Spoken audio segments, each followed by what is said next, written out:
मीरा भाईंदर मनपा की जो कार्यप्रणाली है कहीं ना कहीं संदिग्ध रहती है। संदिग्ध रहने के बावजूद भी जो तोड़क कार्रवाई पिछले 3 महीने से जारी है, काफ़ी बड़े पैमाने पर तोड़क कार्रवाई हो रही है, लेकिन तोड़क कार्रवाई के विरोध में काफ़ी लोग हैं। उनका कहना है कि जिनको तोड़ना चाहिए नोटिस देकर तोड़ना चाहिए, बाकायदा कानूनी तौर पर अगर कुछ गलत है तो बिना नोटिस दिए तोड़ दिया जा रहा है। ऐसा एक मामला है जो पिछले कई दिनों से गूंज रहा है। संघवी टावर के नज़दीक का एक मामला है। ये प्लॉट पर हमने 1-2 बार और भी इसके पहले कवरेज यहाँ की है। अजय सिंह का ये प्लॉट है। उनका कहना है कि बिना नोटिस दिए उनको तोड़ दिया गया था। तोड़ने के बाद उन्होंने बीएमसी मनपा को एक चेतावनी भरा एक संदेश भी दिया था। संभाजी सेना के माध्यम से यहाँ संदेश दिया भी गया था कि अगर 5 दिसंबर तक यहाँ मनपा उनको वापस परमिशन नहीं देती उनको बनाने के, तो वो लोग संभाजी सेना के बैनर तले आमरण अनशन पर बैठेंगे। मामला कुछ बना नहीं। कल से यानी 6 दिसंबर से अजय सिंह आमरण अनशन पर बैठे हैं। आइए देखते हैं हम क्या उनकी दशा है और शासन प्रशासन का रवैया फिलहाल इस प्रकार इनके लिए क्या है। हमारे साथ में अजय सिंह जी। अजय सिंह, आपने एक लेटर दिया था कि 5 तारीख तक आप लोग अगर मनपा आपके साथ न्याय नहीं करते तो आप 6 दिसंबर से संभाजी सेना के बैनर तले आमरण अनशन करेंगे। तो लगभग आपने आमरण अनशन शुरू कर दिया। क्या शासन प्रशासन का कोई सहयोग या रवैया या आपके प्रति नरम होता नहीं दिख रहा है अभी तक? प्रशासन का कोई रवैया नरम होते हुए नहीं दिख रहा है। प्रशासन है ना कोई एक्शन नहीं ले रही है। अभी हमने बोला था कि हमको 7 दिन का टाइम दीजिए, हमारा बांध काम जो है हमको बना के दीजिए। प्रशासन को बोला, महानगर पालिका ने कोई सुनवाई नहीं है। प्रशासन कोई जवाब नहीं दे रहा है, कोई किसी को आके मिल नहीं रहा है। अभी हमारा आमरण अनशन तो चालू रहेगा जब तक प्रशासन हमारा घर नहीं महानगर पालिका बना के देती है, तब तक हमारा अनशन चालू रहेगा। हमारा अनशन रुकने वाला नहीं है। इससे ज़्यादा अनशन फिर हमारे जो संभाजी सेना के जो संपादक है बापू साहेब सिरसाद पाटिल जी, फिर वो आएंगे, फिर उससे बड़ा आंदोलन भी करेंगे हम। अब उसके लिए हम लोग अटल है। तो इसके आगे कुछ बोलना नहीं है मुझे। बाकी का जो करना है वो मेरे हिसाब से भी करना है। प्रशासन का कोई ये नहीं आ रहा मुझे।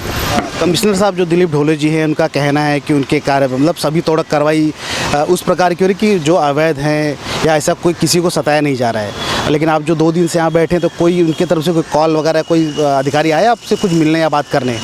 नहीं, ढोले साहब के पास हम लोग का 4 दिन पहले भी गए थे एक मीटिंग के लिए, तो मुलाकात नहीं हुआ। उसके दूसरे दिन भी हम लोग गए ढोले साहब के पास मीटिंग के लिए, फिर भी उनके बोले कि हमारी कुछ मीटिंग पर्सनल चालू है। उनके पास टाइम नहीं था मिलने के लिए और हमारा कोई अनलीगल नहीं था। हमने तो 2006 का बनाया हुआ था। हमारा 2006 का घर पट्टी लगा है। बहुत सारे हमारे पास डॉक्यूमेंट्स है, मीटर से लेके कलेक्टर से टैक्स से लेके तहसीलदार से लेके बहुत सारे हमारे पास डॉक्यूमेंट्स है। लेकिन आपने जो कार्रवाई किया, हमको 1 महीना पहले आप नोटिस देना चाहिए था। हमने आपने नोटिस दिया नहीं, ना हमारे रूम का कोई पंचनामा किया।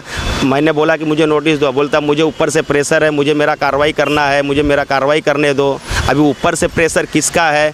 अभी ये मंत्री लोग हैं, बहुत बड़े लोग हैं, आमदार लोग हैं। ऐसा नहीं होता है कि कोई गरीब को तुम सताते जाओ। ये कोई अनलीगल नहीं है, प्राइवेट प्रॉपर्टी है। प्रॉपर्टी मैंने खरीदी हुई मेरी प्रॉपर्टी है। ये कोई अनलीगल बांधकाम नहीं है या मैंने किसी का कब्जा नहीं किया कि मैं कोई रिजर्वेशन जोन में मैंने एक स्ट्रक्चर खड़ा कर दिया है तो महानगर पालिका के डेमोलिशन करके चली जाती है। ऐसा नहीं होता है।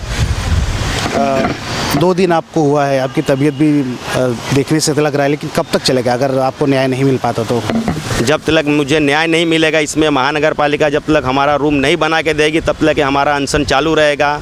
इसकी यही लड़ाई मेरी रहेगी हमेशा। जब तक जिंदा रहेंगे जब तक मेरी लड़ाई यही रहेगी। तब तक महानगर पालिका अगर रूम नहीं बना के देती है तब तक मेरी लड़ाई चालू रहेगी और अनशन हमारा ऐसा ही चालू रहेगा। यहाँ हमारे साथ में संभाजी सेना के महाराष्ट्र के वाइस प्रेसिडेंट भी हैं, तो आप उनसे जानना चाहेंगे कि अजय सिंह जी अनशन पर बैठे हैं, 2 दिन हो गया है, संस्था का आपका बैनर तले ही बैठे हैं। शासन प्रशासन का क्या रवैया और अगला कदम क्या होगा?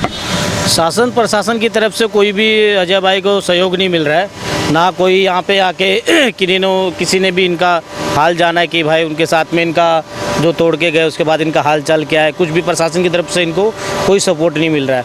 अभी हम ये हमारे संभाजी सेना के कार्यकर्ता अजय जी, मैं प्रशासन को यह आह्वान करना चाहता हूँ कि अगर अजय भाई को न्याय नहीं मिलता है तो हम संभाजी सेना के अभी तो हम कम ही कार्यकर्ता है, तो पूरी संभाजी सेना मीरा भाईंदर में आंदोलन करेगी। फिर कहीं न कहीं संभाजी सेना ने चेतावनी भी दी है कि अगर ये मामला सलटा या मामला का हल नहीं निकलता है तो ये संभाजी सेना का जो उग्र रूप है वो जल्द ही देखने को मिलेगा। अजय सिंह जी के पास दोबारा जाएंगे। अजय सिंह जी, आंदोलन बड़े पैमाने पर होना है तो क्या कहना चाहेंगे? आंदोलन तो होना है, वो तो होना ही है।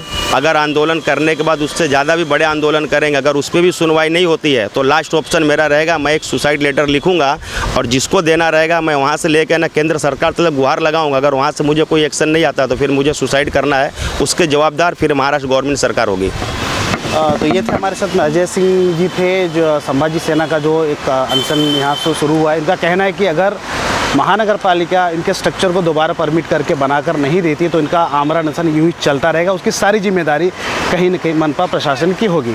तो मैं निवेदन करना चाहूँगा कि इस अजय सिंह जी के मुद्दे को मीडिया के माध्यम से जो देखा जा रहा है कि इसको देखा जाए और एक मानवता के नाते कहीं न कहीं इसका सार्थक हल निकाला जाए। कैमरा पर्सन रफीक खान के साथ मैं सुभाष यादव, मीरा भाईंदर।